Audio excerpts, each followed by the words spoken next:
Well, the hawthorn is looking happy. Not so sure about the grass though.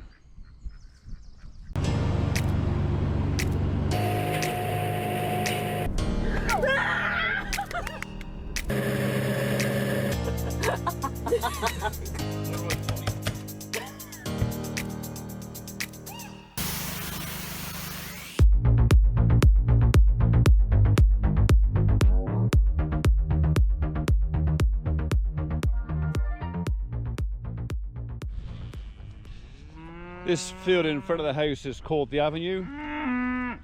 It's called the Avenue because it used to have an avenue of chestnut trees down from the middle of it 150 years ago. My father can just about remember digging out the last of the stumps. We thought about replanting as an avenue, but I kind of need it more for the farm than just to look at.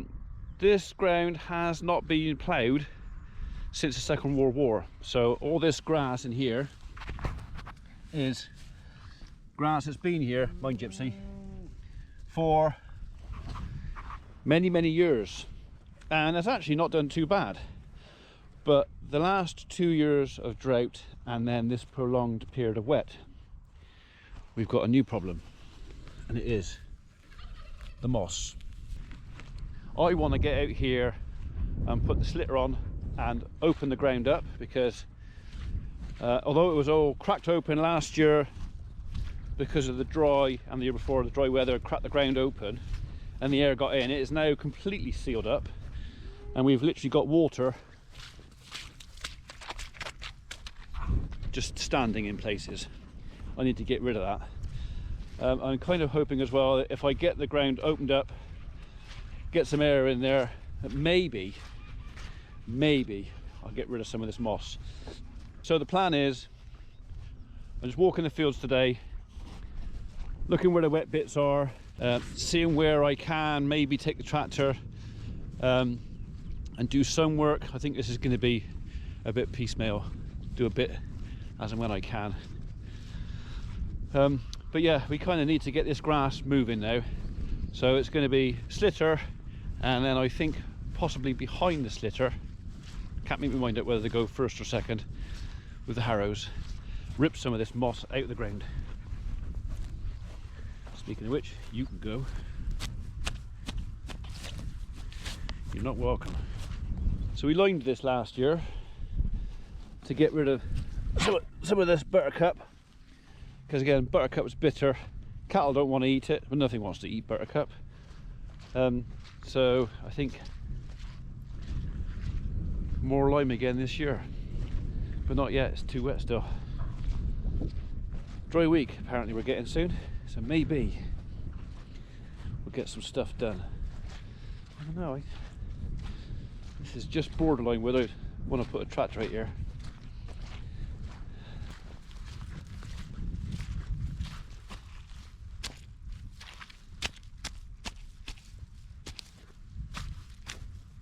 Get out.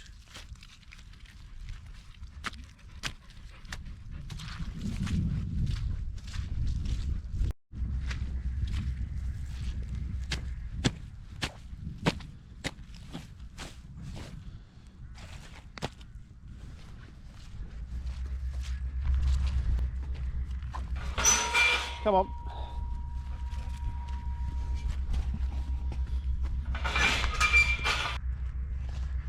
You missed that, it was a rabbit. He sat there looking at you.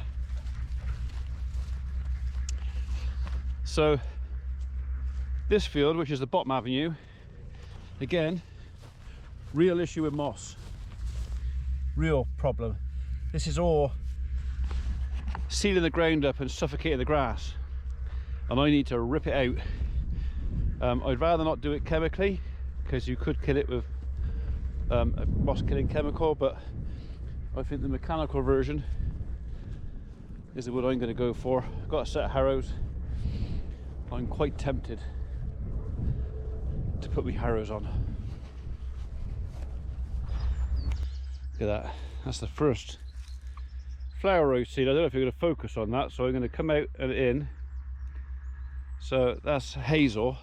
So all of you folks out there who are convinced you've got coronavirus and you're sniffing and coughing, it's probably not coronavirus, it's probably actually pollen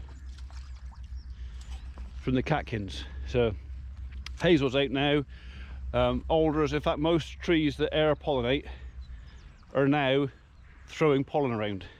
So if you're coughing and sneezing and wondering what it is, it's quite possible it's just allergy.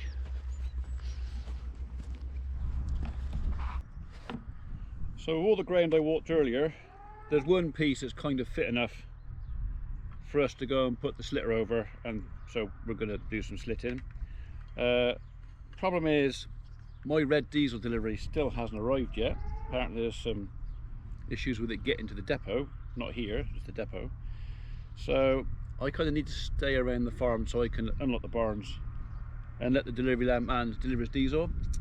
But Matthew's here by himself this afternoon because Martin's off for a day holiday, and I thought, well, there's not many things Matt likes more than driving my tractor. So I sent him off with the slitter, and now I'm going to go spy on him.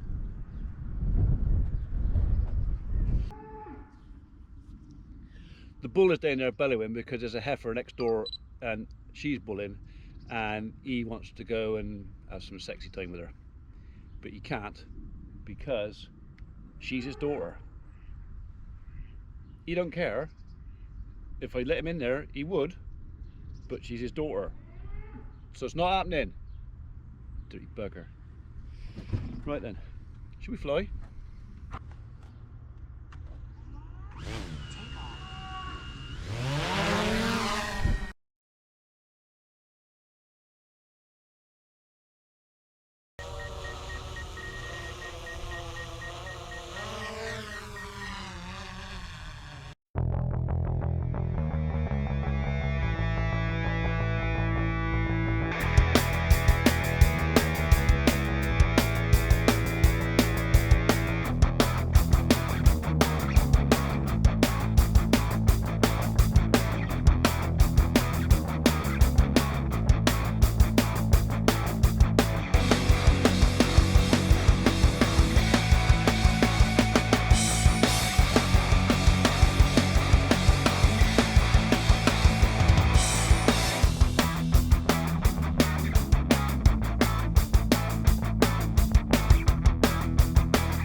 Anyway, that's that landed.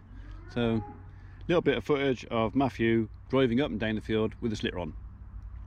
Not the most exciting job in the world, but hopefully that's going to open the ground up a little bit, let some air in, and let the grass grow.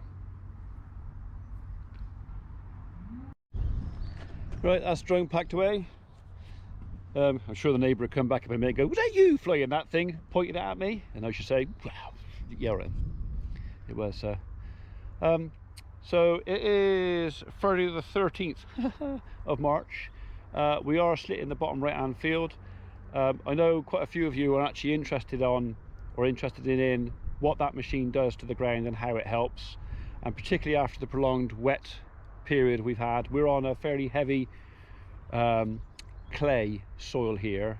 It is saturated. I am hoping that opening up the crust will help and boost stuff along.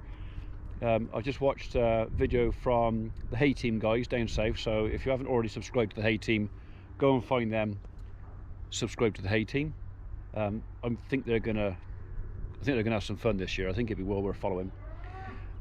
So I'll let you know as soon as when I know how slitting that field has benefited or not, which it will benefit the ground. And we'll just follow that and see what happens. We probably will be throwing some more lime at it because we got a real moss issue. We chucked, I think it was 200 kilos an acre we put on it last year. I mean, we threw a lot of lime at it last year. So I think we'll probably be doing that same again this year and see if we can knock this moss in the head. So Matt's now slitting. We'll leave that a week or so. If it's dry enough, I want to harrow afterwards, so any little lumps that are pulled out, we'll just rattle them about, and then before the grass really starts growing again, I'll then put the flat roll over and just get everything nice and level, so if we've picked up a stone or anything like that, or any lumps of dirt, it doesn't actually get into the hay, silage, haylage, if we actually get to make any here this year. Because of our TB test results, there is a reasonable chance that we won't actually be making any winter feed crops here this year. But whatever, and yeah, whatever happens, I got to grow some grass. Right, until next time, see ya.